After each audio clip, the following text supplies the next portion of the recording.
We are reading today for Sunday school from the Equinox of the Gods, the official organ of the AA. Do what thou wilt shall be the whole of the law. Love is the law, love under will. The word of the law is thelema. It is also the official organ of the OTO, Deus Homo Est. September 1936. This is being Equinox, Volume 3, Number 3.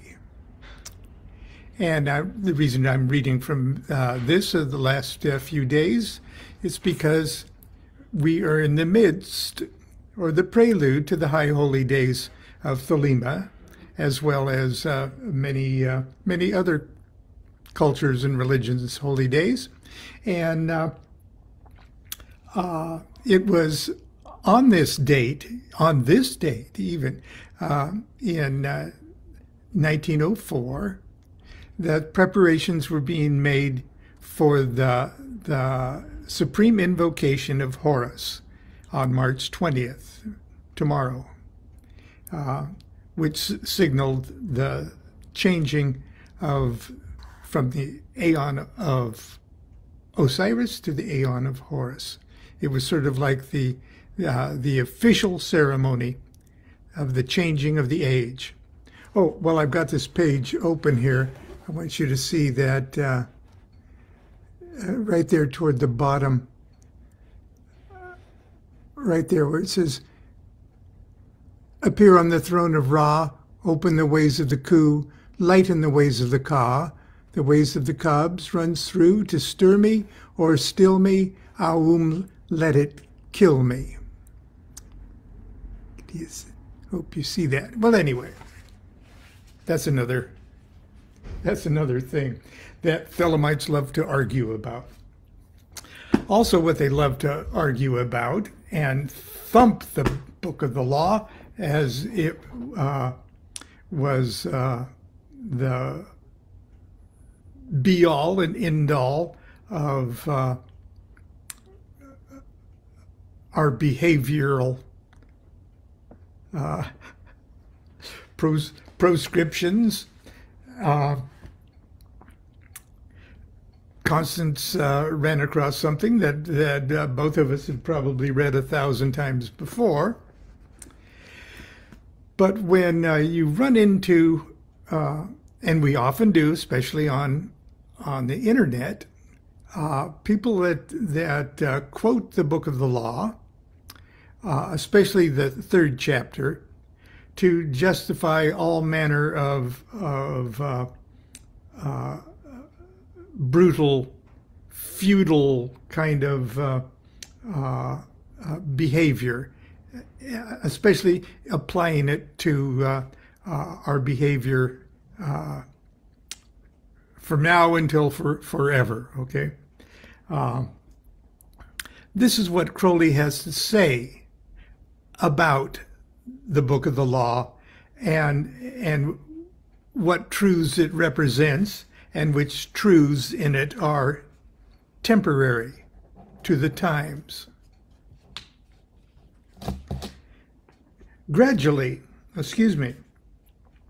Generally, the Book of the Law claims to answer all possible religious questions. Okay? One is struck by the fact that so many of them are stated and settled separately in so short a space.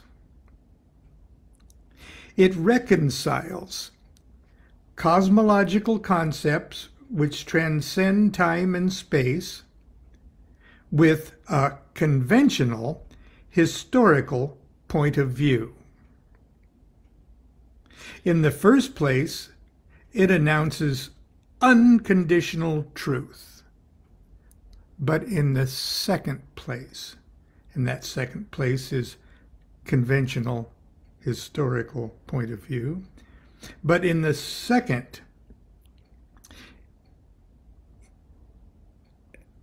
is careful to state that the magical formula or system of principles on which the practical part of the book is based is not absolute truth, but one relative to the terrestrial time of the revelation. April 1904. It is a strong point in favor of the book that it makes no pretense to settle the practical problems of humanity once and for all. It contents itself with indicating a stage in evolution. Full knowledge of the interpretation of this book is concealed by all.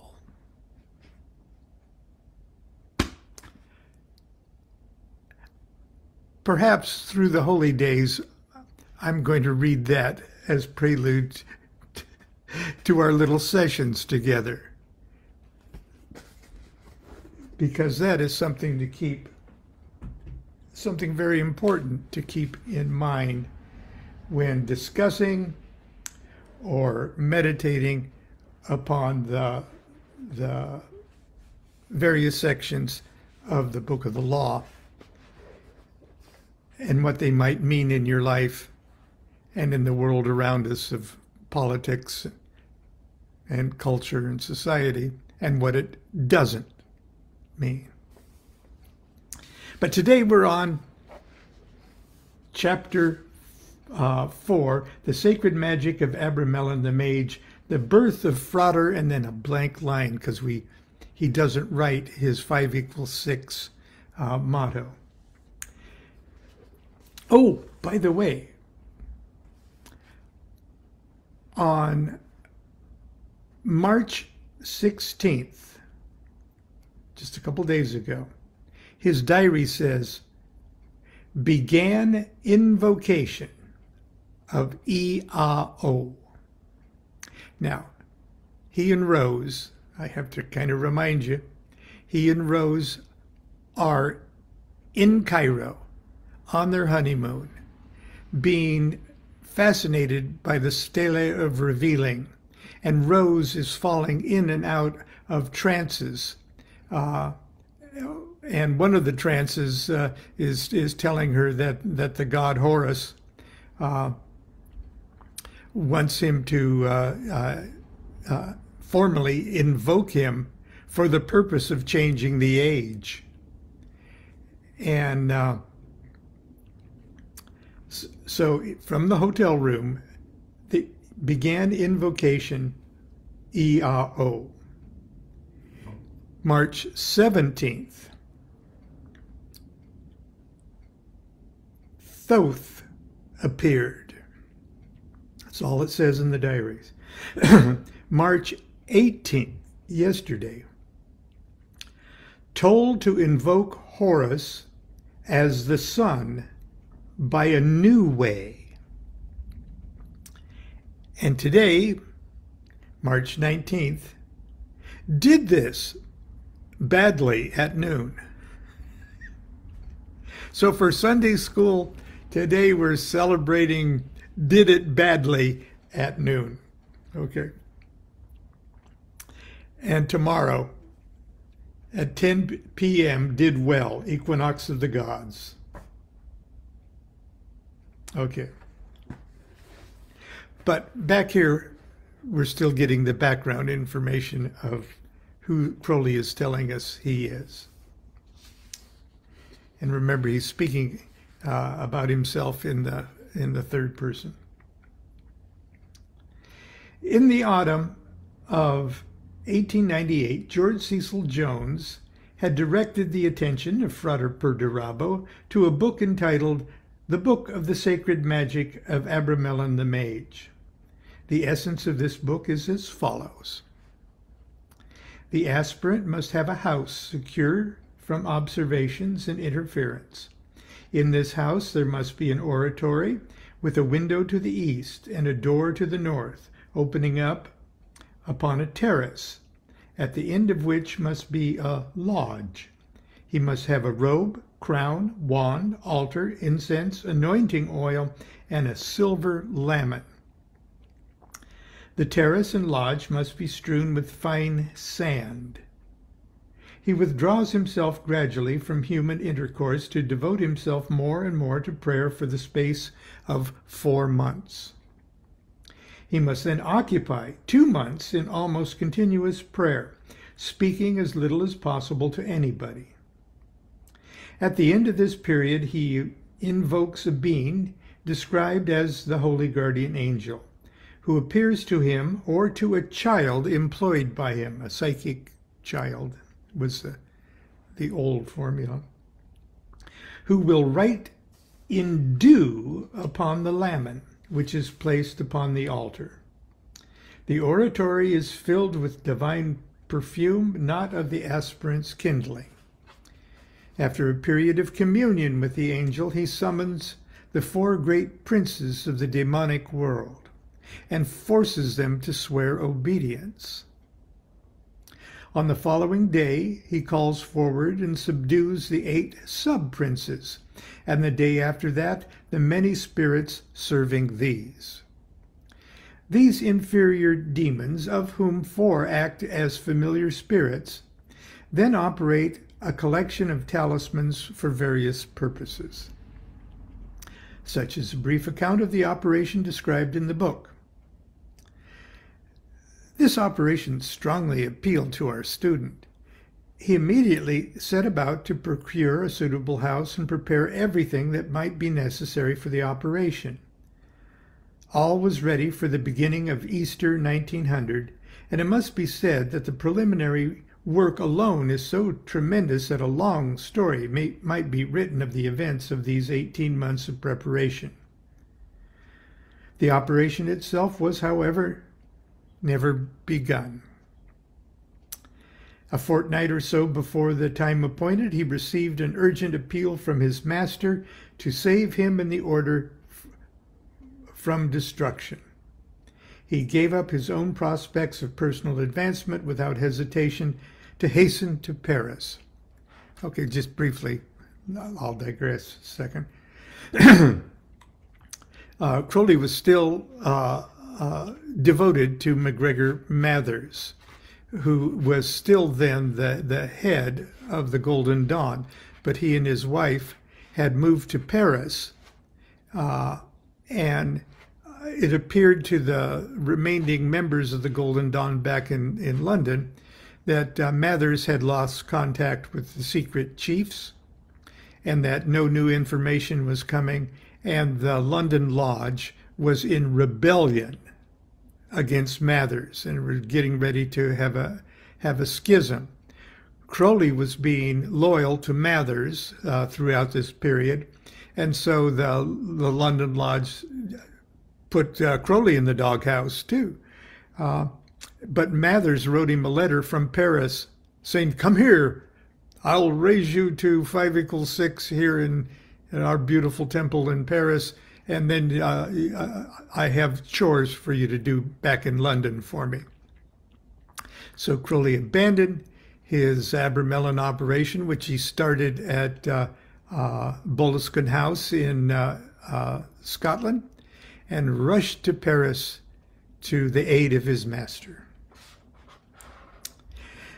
That the master proved to be no master in the order no order, but an incarnation of discord, had no effect upon the good karma created by this renunciation of a project on which he had set his heart for so long. In Mexico, he kept vigil during several nights at the Temple of the Order of the Lamp of the Invisible Light, an order whose high priest is pledged to maintain a secret and eternal lamp. In this shrine, he received some shadowing forth of the vision of the Holy Guardian Angel and that of the 4 great princes. Here also he renewed the oath of the operation. The whole of this magical career is best interpreted as the performance of this operation. I'm going to say that again. The whole of his magical career is best interpreted as the performance of this operation.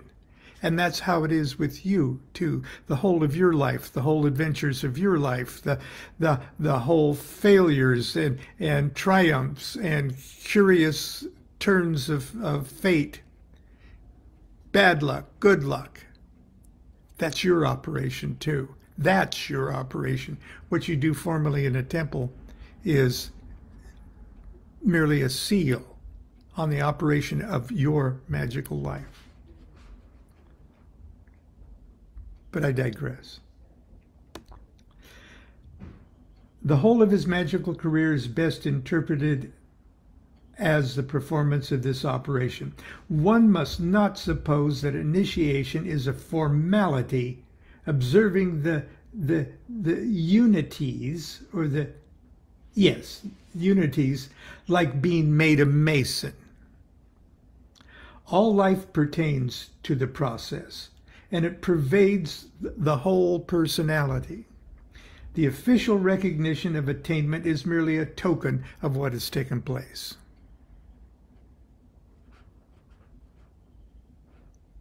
On his return to Scotland in 1903, he found ample evidence of the presence of the forces of the operation. But by now, having conceived the work in a subtler manner and having prepared to carry it out in the temple of his own body, having seen magic, in short, more or less in the manner in which it is seen in parts 2 and 3 of Book 4, he was able to dispense with the exterior physical appurtenances of his operation. We must now pass over a few years and deal with the completion of this operation, although it is in a sense irrelevant to the purpose of this book. And this book is talking about the invocation of Horus and the writing of the Book of the Law and stuff. Okay. During the winter of 1905 and 1906, this is a year and 2 years after the reception of the Book of the Law. During the winter of 2005 and 2006, he was traveling across China. He had come to the point of conquering his mind. That mind had broken up. He saw that the human mind is, by its very nature, evanescent, because of the fact that that nature is not unity but duality. Truth is relative. All things end in mystery. In such sentences have philosophers of the past formulated this proposition as announcing the intellectual bankruptcy which he, with greater frankness, describes as insanity. Crowley confesses he went nuts during this period. Passing from this, he became as a little child, and on reaching the unity behind the mind, found the purpose of his life formulated in these words: the obtaining of the knowledge and conversation of the holy guardian angel. He then found himself, having destroyed all other karma, perfectly free to pursue this one work.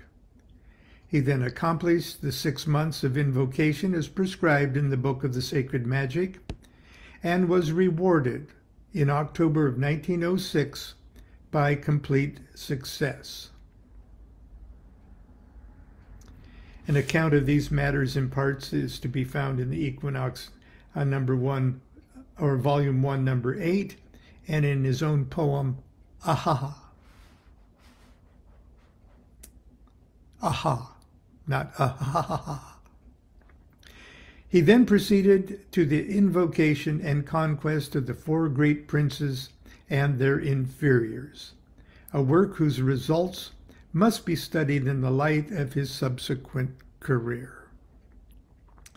We have now finished all that is necessary to say concerning him, for the account of some of his further attainment is fully given in LIBRI 418, The Vision and the Voice, also in Equinox number 1, or volume 1, number 10, the Temple of Solomon the King, where the unexpected result of the communion of the Holy Guardian Angel is shown in symbolism which can be hardly understood without reference to the events of 1904, which are now wholly pertinent to this essay. Okay, tomorrow is the official Feast of the Supreme Ritual and the Equinox of the Gods, March 20th. And in his diary, it simply says at 10 p.m., did well. That's the invocation of Horus. Equinox of the Gods.